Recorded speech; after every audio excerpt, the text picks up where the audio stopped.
Michelle. Kyle, Jackie O this morning here at Kiss. Leah Michelle, star of Glee. Glee's finished, obviously, now. It has. And did you know that Leah Michelle has a cat called Sheila who has its own Instagram account and a camera attached to it? No, I didn't. Constantly, yes. And constantly attached to it, like its own sort of reality cat show. Big following online as well. Oh, I bet you when they type in pussy, they didn't expect to get this.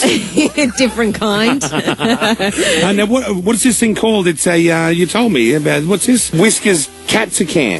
Is that right? You are. Very good job. Thank you, man. So you have a cat, Sheila, and what we're going to see on Instagram is the world according to Sheila. What actually happens? Isn't it the coolest thing? I'm really not very good with technology, but when I was introduced to this super cool camera that she was able to put on her and to see what it's like what she does throughout the day, it was so fascinating because cats are, different than dogs. They kind of just go out and about on their own little journeys, and sometimes you don't see them for a while. I know, yeah. So by the end of the day, we could look at these photos and see, what she gets up to. And, Sheila has become quite the star on her own. So it was about time that she, had her claim to fame. This is a great idea, don't you think? It is a good idea. What surprised you about what she did or what she got up to?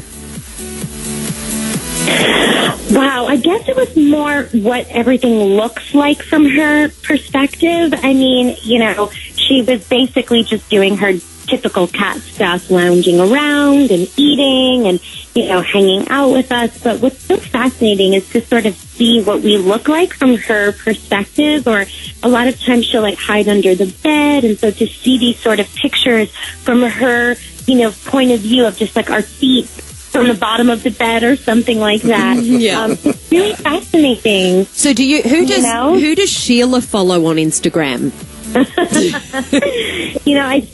I think she's just this is all about her. She's a star. Okay, so she doesn't follow anyone. Oh, how up herself is cat. You think she'd at least follow Olivia Benson, Taylor Swift's cat or something? Taylor Swift's cat, Lady Gaga's dog. Yeah, she loves them. I love that. Pets following pets. What a great idea. That's what it should be, right? Absolutely. Now, we also saw the series finale of Glee in March, which went for 6 seasons. What an amazing effort. Was it a bit sad to say goodbye? I know.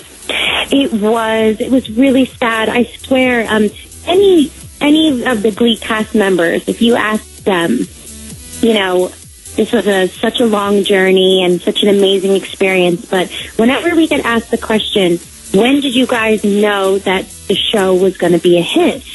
We all said the same thing, which was when we came to Australia in 2009, basically just for a meet and greet with fans. And so many of our fans in Sydney showed up, and it was the most amazing moment for all of us. And that stands out as such a special moment in this whole journey for us. So we have the best memories of being in Sydney and Melbourne, but yes, it was a very emotional last couple of days and last few weeks, but I couldn't be more proud of the job that we did, and 6 seasons of the show, singing and dancing and all of our hard work.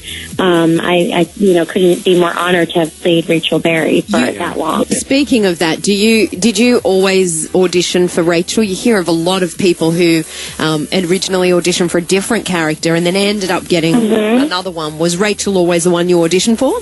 Well, I was actually the only person to audition for Rachel Berry because it was written for me. Oh, you were lucky. Brian Murphy and I. Yeah, right? Well, that makes a huge difference then. I always felt sorry for who was the actor that was in the wheelchair? All he wanted to do was sing and dance, and they made him just sit in that chair the whole time. Well, it's so funny because he was actually our best dancer. I know. Oh, you're joking. He'd be like, not you. You're not dancing. You're sitting in the wheelchair. You're like, oh, damn. Was there a part of him that thought, this is so cool? Literally. I have to go to lessons and choreography.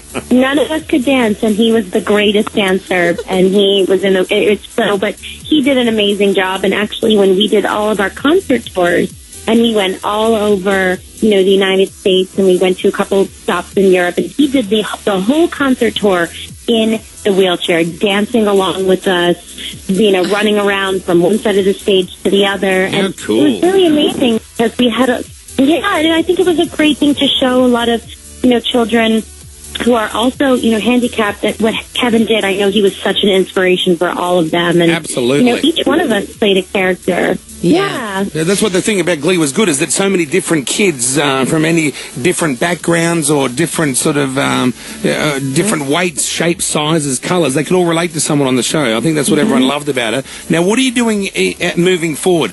Are you obviously doing the movies and stuff? That's fantastic. That's a natural step for you. Would you go back and do another TV series again, or do you just play each one depending on how it is? I'm actually already filming my new show right now. It's called Scream Queens. Yeah, what is it called? It's coming on Fox this fall. Yeah. Scream Queens. Great. And it's coming on Fox this fall, and I'm also doing a movie with Kate Upton next month called The Layover. The Layover. Yeah, I've heard about The Layover. That'll be brilliant. I can't wait for that. That's another one to watch out for. So where do you want to go? Like, have you got a 5-year plan in mind, or is it? Do you have a mood board set up where you got the pictures? Do you do that? Creative. A mood board. I don't think they have mood boards anymore, do they? Oh, yeah, you can make your own, of course. A beautiful vision board where you can just put all good energy out there for what you would like. I'm feeling so happy right now. I'm really excited for the new TV show. It's a completely different character, and I'm going to still be recording. I don't have any plans to only do one thing. I feel so happy getting to always do a bunch of different things, whether it's I'm going to be starting my second album. I have my second book coming out this fall, and the movie and the new TV show. So, I like dabbling in a bunch of things at once and, not just focusing on one thing. You seem like a very positive person, and what do you think of... I saw you over the Easter long weekend. You were watching Frozen. Is that like the millionth time you've watched it, or is that the first time? It's always, if you have any young cousins or friends who have children, Frozen is always on in the background. Oh, yeah. But my best friend Jonathan Groff is in it, so we had a lovely Easter with me and my friends, and a bunch of them have children, and we were watching Frozen, and then we also played them my version of singing Let It Go, and they were very confused. How I was on the seat, but sitting with them on the couch. They were looking at me weird, so we just went right back to watching the cartoon.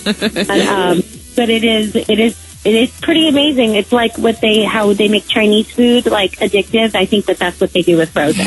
Lea Michele, you're a very positive role model in a very crazy world. I think a lot of young girls, a lot of young guys look up to you. Congratulations on all your success. Can't wait for the movie. We'll be watching the TV show. You. We'll be following the Whiskers Cat Instagram. Yep. We'll be doing everything. Sheila. Yeah. Say hi to Sheila for us. Thank you so much, and I really hope to make it out to Australia soon. Yeah, but anytime you're welcome here. You're much loved at here. Lea Michele on the air this morning here at KISS 106.5, everyone. Thanks, honey. Bye. Let's go. KISS.